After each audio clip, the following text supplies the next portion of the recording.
Dumarami na ang mga nagpapagawa ng lapida habang papalapit ang undas. Samantala, napagtapos naman sa pag-aaral na mag-asawa sa Batangas City ang kanilang mga anak sa tulong ng paggawa ng mga lapida. Kilalanin sila sa report ni Paul Hernandez.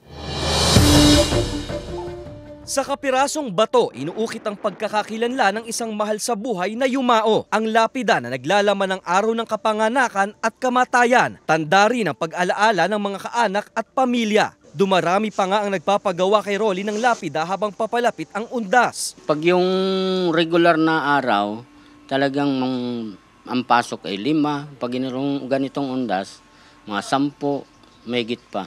Pwedeng marmol, granite at stainless ang lapida na pinapakustomize sa kanya. Depende sa laki, may lapida na sa halagang 700 pesos hanggang 7,500 pesos. Gumagawa rin daw sila kahit sa mga alagang hayop. Karamihan, yung lipat buto, pag tinanggal nila yung buto, papalitan nila dahil may naiwan pa doon sa yun ang karamihan. Namana pa raw ni Rolly ang paglalapida sa kanyang mga magulang. Mula sa Romblon, dinala niya ang negosyo sa Batangas. Ang hanap buhay raw nila sa patay, malaking tulong sa kanilang pamilya. Dito na niya napagtapos sa pag-aaral ang 4 na anak sa kolehiyo. Simula pa nung 12 years old pala ako, nasa Maynila na ako, nag-uukit na ako.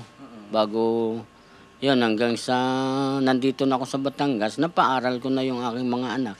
1 year na lang po, alis na po sila dito. Bali kami na lang din po ang magbabantay po. Gusto na din po namin silang papahingayin. Sa mga huling linggo ng Oktubre, inaasahan na madaragdagan pa ang mga kliyente nila. Ang lapida, sagisag din ang pagbibigay galang sa namayapang miyembro ng pamilya. Sa paanong paraan man daw maiukit ang kanilang mga pangalan.